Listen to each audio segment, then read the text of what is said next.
Last but not least, coming from Greece and maybe having thirst of knowledge too, Stavroula Sokoli. Yeah, she's going to present something related to what I was talking at the very beginning 5 hours ago, 4.5. Yeah, a long time ago. Accessibility. Yeah, it's a pleasure to have you here, Rola. Rola, she's a senior researcher at the Hellenic Open University, Vice President of the European Association for Studies in Screen Translation, and a subtitler with 25 years of experience. She's currently carrying out research on AI in education and audiovisual creation, and she's going to present AI in film translation and accessibility. Short introduction, generative AI is transforming the way films cross linguistic and sensory borders through subtitles and synthetic voices in dubbing and audio description. The presentation will discuss how these tools expand access and the questions that are raised regarding quality and the role of human expertise. Rola, the floor is yours. Thank you very much. Thank you. Big applause to you, the last ones who have managed to stay. Well done. I don't know if it was done on purpose, but translation and accessibility are normally the last things that happen to an audiovisual creation. So it's normally an afterthought. Let me see if I can manage to put this here. My mind is exploding with all these ideas, and everything that we have heard today is like mind-blowing, and which made me forget how I wanted to start. I wanted to start by thanking. Moltes gràcies a Frederic, Alex. Moltes gràcies a Patrick Zabalbey-Ascoa, the director of the Language and Translation Department of Universitat Pompeu Fabra. Doncs la xerrada la faré en anglès perquè el meu català no arriba per fer coses tan complicades com la traducció i l'accessibilitat. Vereu per què. I'll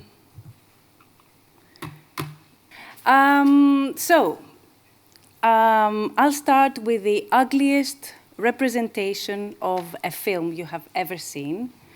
But I need it because I'm going to talk about the relationship between the image, the dialogues, the sound, and the subtitles, the verbal, the non-verbal, the visual, and the oral, because this is what we do when we try to help the film cross the linguistic and sensory barriers that there are. So we can translate a film through dubbing or subtitles. You're all familiar with that translation modes.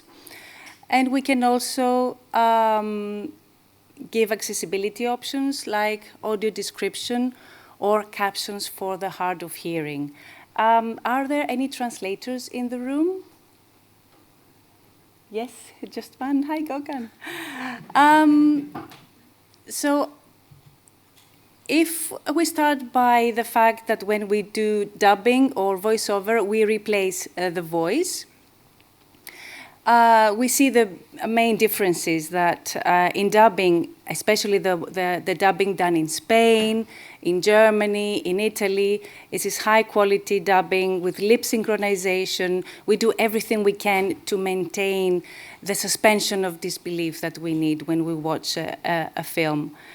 When we talk about voiceover, it's again replacing the voice, but it's done in different kinds of films or in other countries, like in Poland, for example. They don't do lip sync dubbing. They do something called lecturing, which is somebody talking over the film, like with the same voice, very, very flat, reading all the dialogues in the same manner, and the Polish people love it. But if you watch something like that, you'll say, it's impossible, I can't watch that. But it's cheaper than dubbing. And there's another intervention we can do to help the film cross the sensory barrier when we're talking about visual impairments, and that's audio description. Anybody who doesn't know what audio description is? You all know what it is. The key thing here is that we need to have verbal description of visual elements that are necessary for the plot, that are important for us, for the visual impaired people to understand what's happening. And the other important thing is that they are between the dialogues. They're not meant to overlap with the dialogue. The dialogue is another verbal element that needs to be heard. So in this example, we have an image and a description. Professional audio description also happens with a human voice, which is increasingly replaced by synthetic voices. In the case of subtitles, we have the two kinds, the one for translation and the other for accessibility. I don't know, have you been reading, is there Catalan people here reading the transcription, which is also a translation running here? It's very good, isn't it? I was reading it before and I find it that it's translating what I'm saying very good, what the presenters have been talking about. But the thing is that the way it appears, it's hard to follow. There are pauses and there's lots of text you have to read. You can't really, if you want to read that, you have to concentrate a lot and only read what happens down there. You cannot watch what happens in the whole film if that was a film. So there are a lot of things that we have to take into consideration when we translate a film. We have to think about how it works in the audiovisual text and how people will use it. Now, the people who use subtitles are increasing, especially among young people. I'm sure you know that. And it's not only because they need to understand the other language, not only because they are hard of hearing, but for a number of reasons. It can be because they're watching in the metro, or they're watching and their partner is sleeping, or because they're eating crisps and can't hear very well. It's also because of modern filmmaking, where you can't hear very well what's happening. Christopher Nolan is like a legend because he does this on purpose. He says, I don't care if you can't listen to the dialogue exactly. The dialogue here is not important. The dialogue is adding to the atmosphere. So the viewers are not interested in the filmmaker's decision, so they want to listen exactly to all the words that have been said and see them written at the bottom of the screen. There are many people also who have ADHD, attention deficit disorder, and they need to concentrate, especially among young people, we've seen that. They need to, in order to concentrate, they need their subtitles, and they have to be in the same language. So what happens when we bring AI? Have you seen video clips by VO3? VO3? Have you seen the clips? Yes? Have you used it? Not yet? They are amazing, amazing. They are very, don't know if you watched this. This is one of the first ones that went viral. It's the prompt theory one. The subtitles are wonderful, right? And this sort of like lasts for a moment. I just have this visual just to show you. This is from eye tracking devices. On the left, we have what happens when there are no subtitles on the screen. So the eyes go everywhere in the screen. They focus on the faces of the choir. These little circles are the focal points of the eyes. But when you have subtitles at the bottom, you see that the eyes have to concentrate on the bottom of the screen. You can see that with the peripheral vision what happens, but they steal your attention.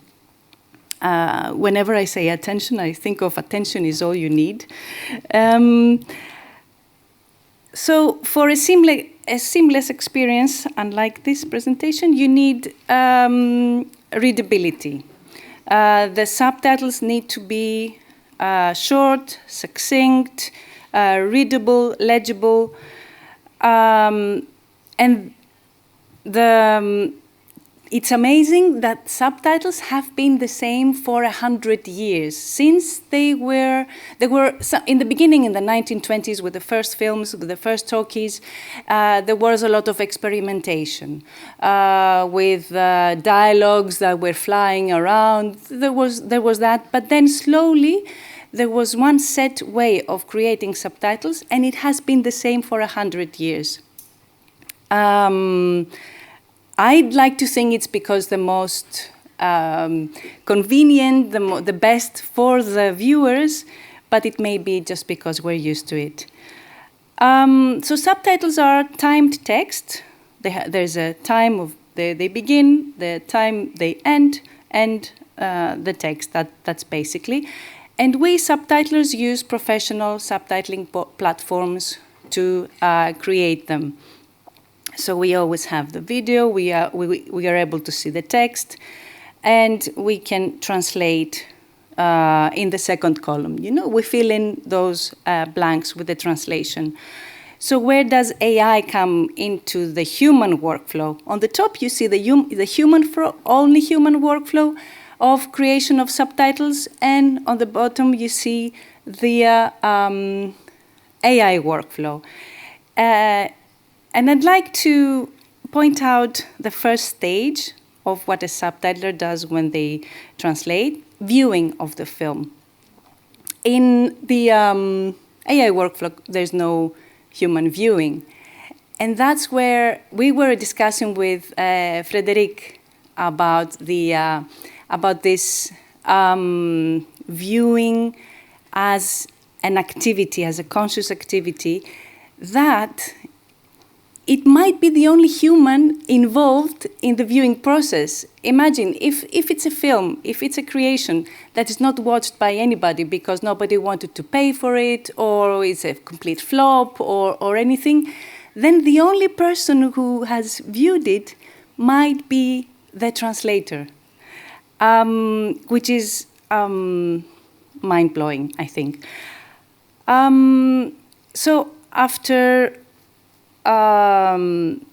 viewing, there's a timing, you create the in and the out times, then we have you do the translation, then you do the review and the simulation of the subtitled or the translated film. In the AI workflow, you have the automatic creation of subtitles through automatic speech recognition, then you have machine translation, a review by an LLM, and the delivery. We've seen that the best workflow is the human plus AI when there is a reviewing process by humans. what are the limitations now of this AI subtitling, whether it's unsupervised or post-edited by humans? There are so many issues that happen in this complex thing that's called audiovisual text, that's called film. One thing is formality and how it travels across cultures. I don't know if you know that in Korea, you have 7 levels of formality. In Spain, Greece, Germany, you have 2 levels, tú y usted. In Korea, you have, or in other parts of Asia, depending on who you're talking, they're different. So there's something, in India, I don't know how many levels of formality they have. Depends if you talk to your brother or if you talk to your parents, if you talk to somebody you don't know. Lexical choices are different, and this affects the viewer. Formality, and it's not something that we can easily put in the system and say, okay, when you see this guy and this guy talking together, they talk formally. Because their relationship may change in the film. They might become friends and start talking informally.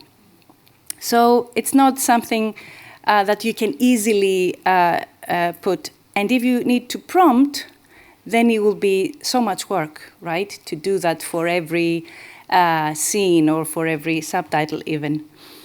We have the issue of cultural references.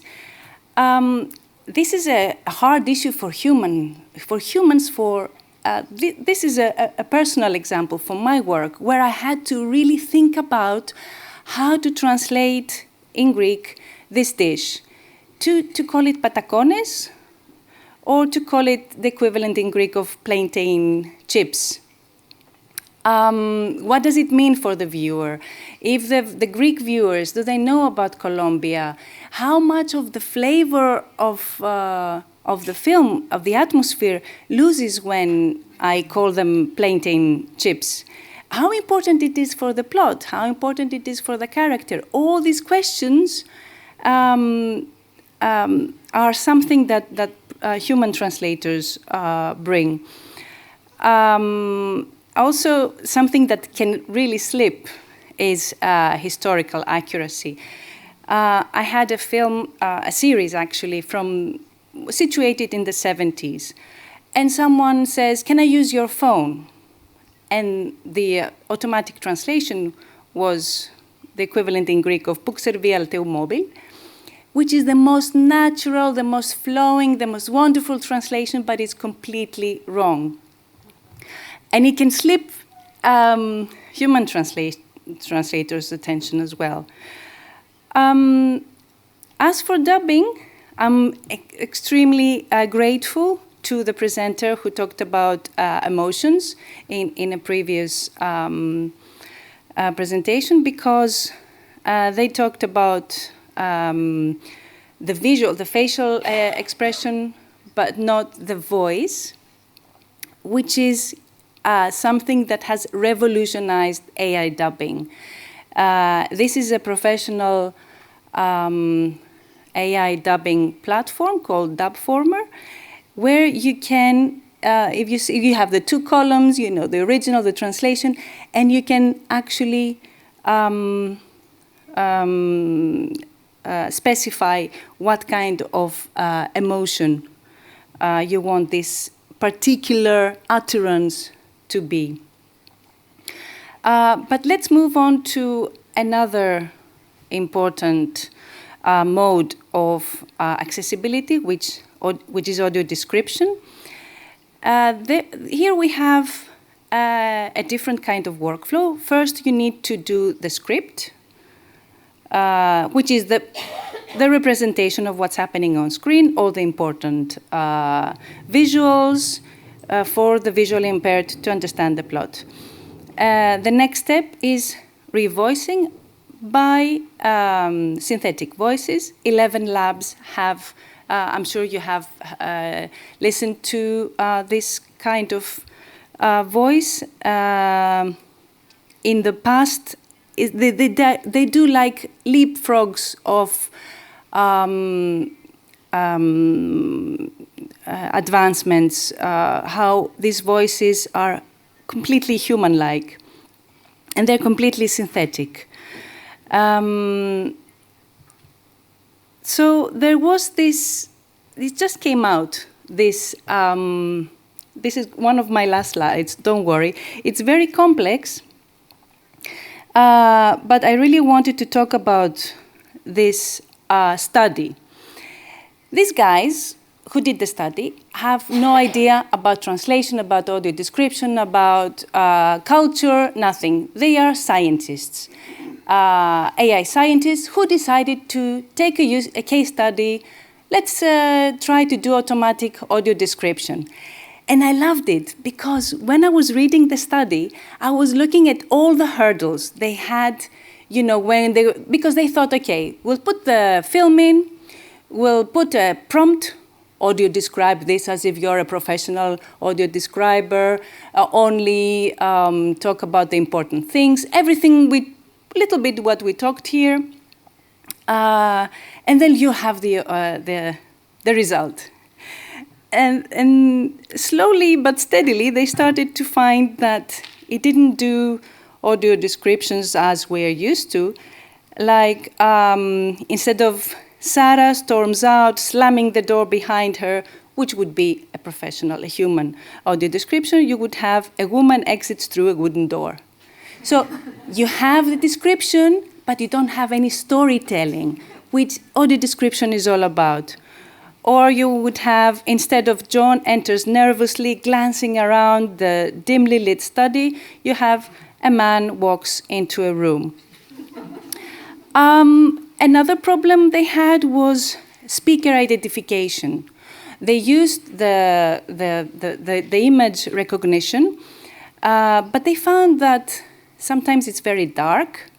Sometimes the faces of the actors, they are younger or older than the images they could draw from IMDb or other databases with images, so the system couldn't recognize it. So they had to feed it, I think manually. They don't explain it, but I think they had to feed it manually.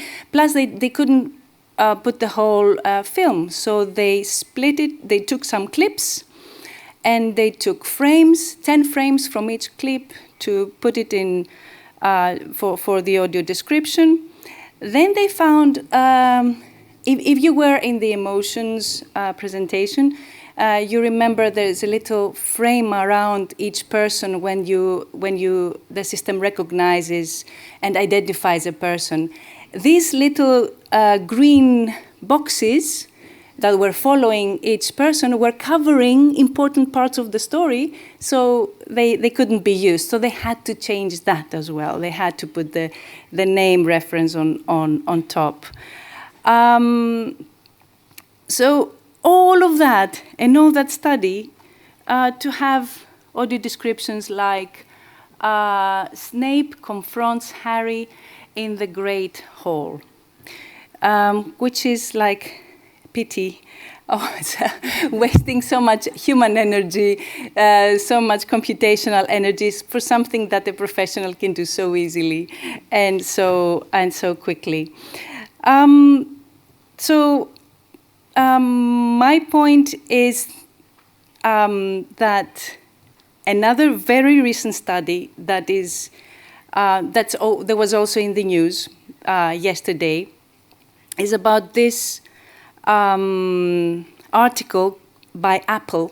It's called "The Illusion of Thinking: Understanding the Strengths and Limitations of Reasoning Models via the Lens of Problem Complexity." You know how all these models are increasingly adding a feature that's called reasoning, which is actually a chain of thought, and you can follow the reasoning of the tool. And they demonstrated something that everybody knows, that these models don't really think. They do amazing things, but thinking is not one of them. And they demonstrated that if you increase the complexity of the problem that you give them, then slowly but steadily the LLM will stop generating. all will completely hallucinate, or will not. And we're talking about the latest models. In the moving picture, this is the Hanoi Tower problem, that even when the algorithm was given to the model, it just couldn't solve it. And of course, all the creatives they were very excited and very happy about this development, which, if you think about it, doesn't mean very much, but it can be used in many different ways.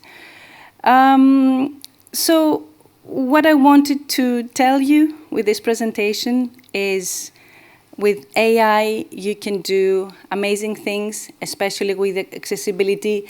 You can see it here. A few months ago, this was not working so well, the captions. So if a deaf person was here, they could follow, not perfectly, but they could follow something they wouldn't have been able before. But still, if we want what the creator wanted to transmit to the viewers, if we want to transmit it through translation or through accessibility, then we need people. These people are colleagues of mine in a very, very big company called Deluxe. It's a post-production company. And I got their picture with their permission, just to emphasize the human factor. If we want all the emotions, the cultural sensitivity, and everything we've been talking about this morning, if we want it transferred into other cultures. Before I go to thank you and questions, talking about humans, I would like you to give a big applause for the interpreters right in there, the humans in the loop. Thank you so much. Moltes gràcies. I don't know if you're still alive and you want to ask any questions about translation and accessibility. Any questions? We have 5 minutes. I'll do it, Kyle. So you're not dead. Thank you so much. I mean, it's been inspiring, and this idea of saying that you only get description but no storytelling, I think that's the gist of it, and what you were saying about the human quality, feeling, emotion, everything we have been talking about. And just a comment on that. There is an Argentinian series produced by Netflix, The Year Turnout, that is big now, and there was a choice by the translator into English that then led to other translations that instead, she's human of course, instead of going for the Falkland Islands, she wanted to put Malvinas Island. That's also historical, yes. What it means, and yes. The storytelling. So you made me think about that. Thank you so much. Story. Thank you. I know about this story very, very much because of this, we got, and also because of the Gulf of Mexico, Gulf of America, because of the Japan Sea or the Eastern Sea, we've got really strict guidelines as subtitlers from the producers and the localization companies to adhere to very, very strict. The decisions normally are not part of the translation because these are very sensitive. You can have a wonderful subtitles, wonderful description, but one thing like that can compromise the reputation of the film, cause economic issues to the producers, to the content owners. So that's really important, and that's where human accountability comes. Thank you so much for your comment. Okay, I think that's it. Rola, if you don't have any other question, thank you very much, Rola, Thank you. for the Thank you so much. presentation.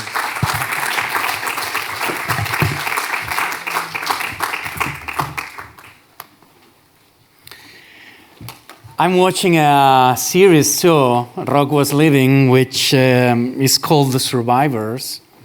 So probably you are the survivors. Just a couple of sentences before leaving. First of all, thank you, Rola, for this meta presentation. Yeah, one of the most amazing things, and now the subtitles are gone. Yeah. But I wanted the subtitles because I need the subtitles. They told me, oh, you have to speak in English to have the subtitles, but they just quit. Was that you can speak about how wrong AI works, and it does it, the subtitles really well, yeah? Almost perfectly. And doesn't get angry. No offense. Okay, yeah, now I need it, yeah? So there's no offense, no getting angry, and it means that obviously it's not a human, yeah? So it was my commentary to this meta presentation. Well, let me just say a few things before ending. Rola said it, I wanted to thank, I don't know where my notes are, yeah? But everyone involved in the Rain Film Festival, I would like to thank the public for being here. 5 hours, it's a lot of time, yeah? Also the presenters, we started with Migle, after Silvia, still here, then Agata, after the break, Antonio and Silvia, Mel, Max, Tom, and Shiesong, and finally Rola finishing. I'd like to thank the translators, the human translators. Thank you very much for your work. And I'd like to thank also the AI translation. Is it possible to thank the AI translation? And also the whole team, the people who make this Rain possible, the producers, the coordinators, and everyone involved in this festival. We just started, just see how it is translated, but is the first rain without rain? Yeah? So probably it says, es la primera pluja sense pluja. It's the first rain without rain, really. So I hope that you have enjoyed this session, a long session. Thank you very much, everyone. And remember, this afternoon at the CCCB in the center of Barcelona, you have the opportunity to know this wonderful place in the center, the same center of Barcelona. Tomorrow, the workflows with all the creators, authors, explaining how they work with AI, and the Art Rain section. And after, we'll have the second part of the festival in the afternoon, and in the evening, 7:30, our live with the music and with the documentary, live documentary interactive. And if you have time also, you can come on Thursday, obviously, for our sections in Humanities and Translation and Ciencias del Lenguaje. Thank you very much, everyone.